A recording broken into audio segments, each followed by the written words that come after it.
It's a good idea. Hi. This is Drunk Talk with Kitty and Jacqueline. Yeah. And yet another, video that never would have been made except for the coronavirus, because we would never be this bored otherwise. So the idea. Oh yeah, the idea. The idea is that we are going to try different alcohols. I say we. I am going to try different alcohols, and she's going to laugh at me, and see basically how fast they get me drunk, because we got this nifty little breathalyzer. If you didn't know so, Walgreens sells breathalyzers. Since it's one of the only businesses that are still open, I found out that Walgreens sells breathalyzers. They also have DNA tests. Keep them going. So we're going to try different alcohols, see if there's a difference in how fast I get drunk, and if there's any difference in the kinds of drunk. Because anecdotally, there's a big difference between tequila drunk and rum drunk, or gin drunk, or wine drunk. But not that this will, scientifically prove any of that, but we're going to experience we're going to give it a try. So, let's see how this works. So, I'm going to take a shot. And we're starting with tequila because, go big or go home, bitches. Right. So I got a bottle of Patron, also sold at Walgreens. They have everything you need. Everything. And I'm going to take a shot, and then you have to wait 20 minutes after the shot to try the breathalyzer, and see what my blood alcohol content is after the first shot. We're aiming to see how fast we get between, so I'm super lightweight. Don't drink very often at all. So really only aiming for 0.04 to 0.06, because anything much higher than that, and I imagine I'll spend days vomiting. Not doing it. Yeah, not worth it. But I also, especially with tequila, 4 shots is no matter what my blood alcohol level is, right. That's the max. We're capping it at 4. I don't want to have to explain this to anybody at the ER. This is just no. 4 shots seems safe. So yeah. Let's open it up. Okay. So Patron is really fancy. It comes in a fancy bottle. Why? Because it's expensive. Do you know the history of the bottle? I do. Oh, no, making not the factory of the Patron? I do not. You finally found something I don't know. We're already going to talk about history? Okay. All right, well, let's start with this. Let's get the first shot done. Traditionally, tequila is sipped, not shot. Yes. And also traditionally, it's not served chilled. The margarita is definitely a bastardization of tequila drinking, although not necessarily a bad one. It actually does smell really good. Yeah, it does. There's a sweetness. Yeah, that's weird. Yeah. I smell liquor and I'm like, oh, ethanol, awesome. I think this smells good. I've never really, this is only the second time I've ever had tequila. Not in a margarita, anyway. So the American version of shooting tequila is the salt lime. But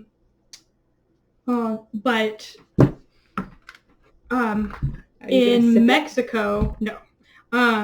In Mexico, when you, if you use a salt and a lime, it means that your tequila is cheap.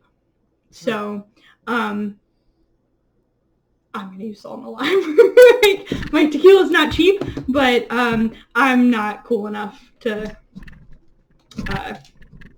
just shoot this. You are cool enough to just shoot it. I'm going to shoot it because that's what I do, is I shoot. But not without any chaser or anything. That's not going to work. Oh, and let's go ahead and just to prove that we're starting at 0, turn on my breathalyzer. Wait. It takes 26 seconds for it to calculate, which I thought was weirdly specific.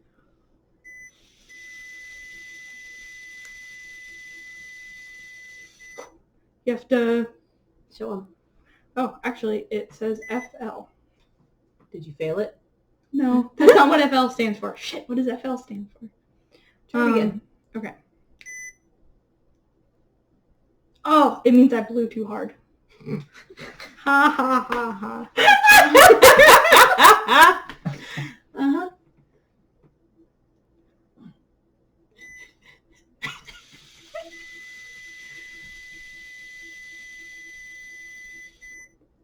There. 0.00 BAC. Cool. Blood alcohol level. So we're starting at 0. Just to keep these experiments even, I've had a huge thing of water. Just still dinner? Not enough water. Yes, I've had dinner within the last hour, so we're not starting on an empty stomach because I feel like that would be cheating as well. But we'll need to remember that when we get out, other liquors. Not tonight. Not tonight. Let's do this. All right. Salt. Gross. Just that part alone. I don't know how she talked me into this. Anyways. It was easy.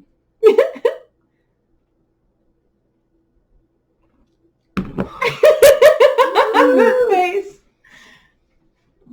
So is it as good as it smells?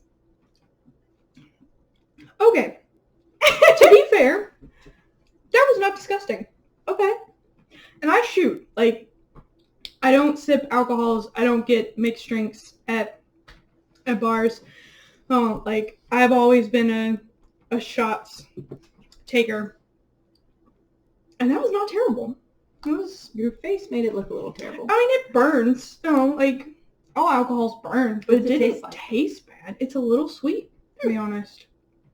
Which makes sense, because agave is the plant. Mm-hmm. All right, we got a whole 20 minutes. Yeah? Wait, 20 minutes. Wow. Okay. So... Tell us about it. Yeah. So, tequila. So I did some research on tequila. So, where to start? All right. Once upon a time. Mexico. In Mexico. Aztecs, Mayans. Pre-Spain, pre-European contact. The Aztecs were already using the agave plant that grows in the region to get drunk. They were taking the plant, they would turn it into they would turn the pulp into a milky substance that would ferment, and that's what they would drink. So tequila is one of the few, I hesitate to say good things, that came out of the Spanish invasion of Mexico. But basically, in the 1600s, late 1500s, early 1600s, the conquistadors showed up and legit ran out of their own alcohol. They had their own, they had rum and they brought all their own alcohol with them, but they stayed for quite a while and they ran out of alcohol. So in an effort to continue getting drunk, because, you're invading somebody's land and raping and pillaging, you might as well get drunk. Wow. Mm-hmm. Uh-huh. I mean, that's what happened. Okay. They took what the Aztecs were already doing, but they had a distiller. They knew how to distill to make alcohol. So they took the agave plants and distilled them to make tequila, thereby creating the first distilled alcohol in the Americas. Or in North America. I don't know if that's true for South America, but in North America. Tequila is named for the town that it's from, which is Tequila. Which I did not know. It's it's literally I always thought maybe tequila had some cool meaning or something no, it's the town. The town was called Tequila.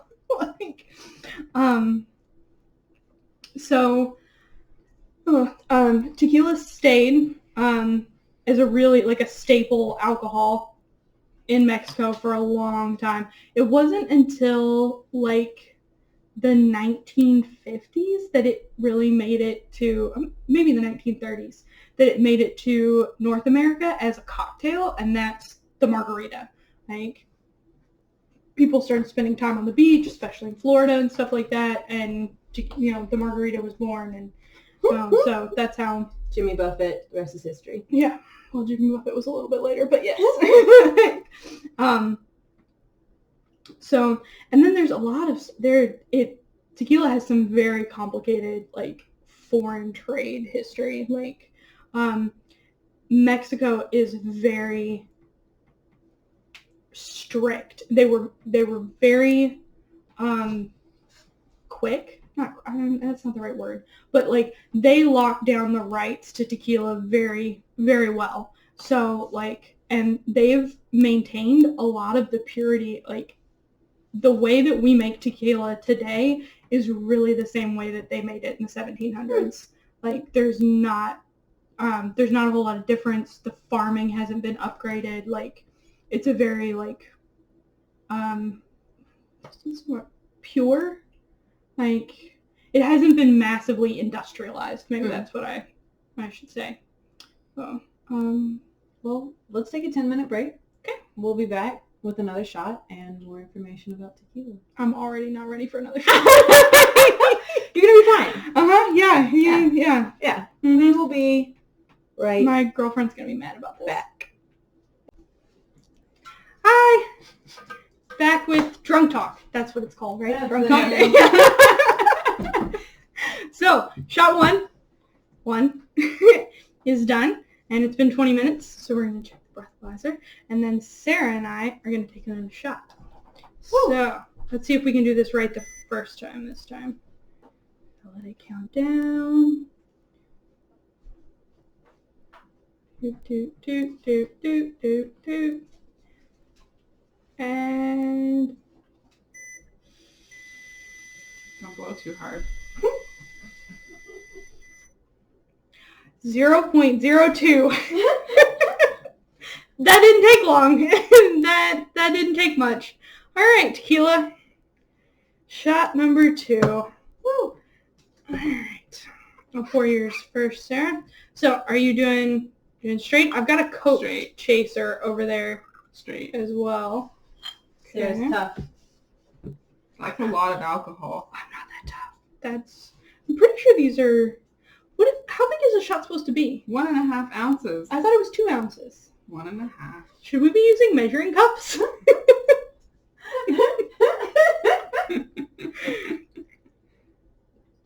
I'm pretty sure this is... I think that looks like 2 ounces. Whatever. It'll be good. It's fine. It's fine. This isn't for science. All right, so you're not... No. Okay, I am. But, well, I think, all right.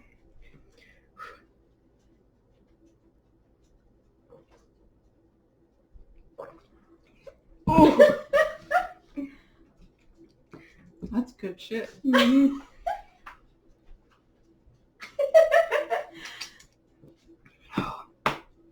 It's not bad, like, but I'm not a drinker. It goes down way smoother than anything else I've shot before. But still. Okay. So, shot number 2. So what's the difference between this tequila and, like, Jose Cuervo? Like, what's the difference between Patron and Jose Cuervo? Yeah. So, really, that's just, like, the people who make it. Although, the family, I can't say it, Cuervo? Cuervo? The Cuervo family has been making tequila since, like, the 1700s. Like, that family has been producing tequila and, like, harvesting the same agave plants and stuff for almost, like, 300 or 400 years. So that's kind of cool. 300? 17 to 2000? Yeah, 300. Okay. Like, Kenny, went down fine. I want to know. Okay. How do you feel? Okay. So, immediately after the first shot, I'm warm, which is weird for me because I am cold all the time. Let's see. I don't feel intoxicated yet. Like, I do feel a little less inhibited. I don't usually talk this much. I think so. Like, you guys are staring at me like, wow, her mouth hasn't stopped working in a minute, and it's a little weird. And yeah, it feels weird to me too. Let's see. I don't feel super body drunk, which is something that I historically have noticed in vodka. So I'm interested to like do a comparison when we do vodka. But yeah, like an immediate lowering of inhibitions. Like Jemmy Buffett, I get Jemmy Buffett now. You could probably convince me, like another shot or two, and you could probably convince me to get a tattoo of pretty much anything. Wow. So Okay, I'm pretty uninhibited. Yeah. We should go get a tattoo. Coronavirus is protecting me right now. Nothing's open. There's nowhere to go do stupid shit right this moment. We could find a tattoo gun. We could do. I mean, a needle and ink, tattoos. man. Stick Yeah. Ooh. We could do old-fashioned way. We'll like- bring this back up. I- Two more shots. Yeah, I'm no longer feeling safe. If anybody would like to help me.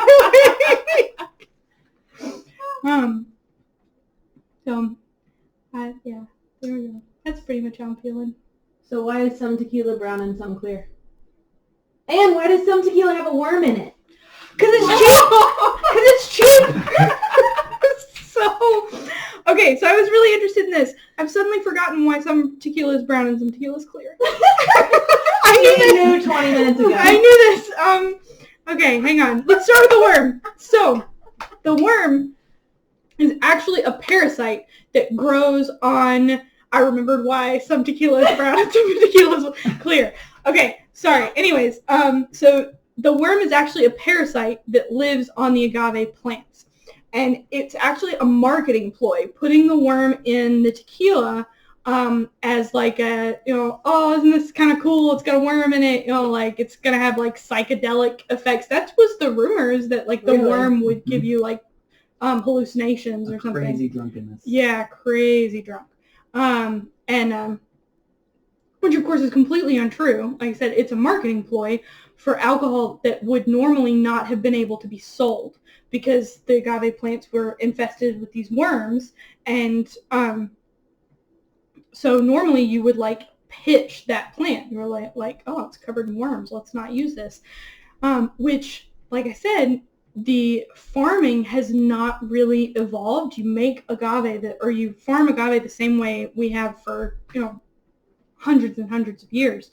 So getting rid of one of the plants is a significant loss to the farmer. So instead, they put the worm in the tequila and we're like, ha ha ha, like, isn't this so cool? You'll get crazy drunk off of this. When really it just means that tequila is really freaking cheap. Or it should be really freaking cheap, because it's not very well made. And Mexico has made a significant attempt to, like, dispel that myth because they don't want people selling cheap or poorly made tequila. Is it a real worm or is it is a real worm? It's a real worm. So some of it is a real worm. Like when that first started, it was always real worms. Now I feel like there are some people who like throw a fake worm in as sort of like a joke kind of thing. There are some companies that like put a worm in the tequila and it's not really a worm. So when I was growing up, if you drank tequila with a worm, you're a badass. Ah, see, yeah. Like that kind of stuff. But Mexico's trying to kill that idea. They don't want, because they're the only ones who make tequila and they're the only ones that are allowed to make tequila. So if like you sold tequila that was bad, that made people sick because you sold it from a diseased plant, like Mexico absorbs that liability. So they don't want people drinking bad tequila. So they're trying pretty hard to dispel that idea that like the worm is a cool thing. Like it actually means that the farmers weren't doing a very good job of protecting their crops. So back to brown tequila and clear tequila. Did you forget again? No, I remember. It's a difference in aging. So clear tequila, so you harvest the agave, which are these, if you've never seen an agave plant, you should like Google it. They're like as tall as a 6-foot man, and they're like these huge aloe looking bushes, except like they look like something out of Jurassic Park. They're like crazy looking. So so you take the agave and you like put it in an oven and bake down the pulp, and then you put it in a distiller and you make the alcohol. And if you're making clear like this tequila, then you're done. Once you distill that liquor, that's your tequila. But if you're making amber tequila, then you age it in oak barrels for anywhere from 3 to 12 months, depending on how expensive you're going to make the tequila down the road. And that's what the oak barrels is what gives it the amber coloring. So that's the difference between clear. Well, we're going to take a 10-minute break. We'll come back with our round 2 of breathalyzer. I'm predicting that I will already be at, no, I'm going to say 0.03. I don't think I'll be at 0.04 yet. All right. Bye.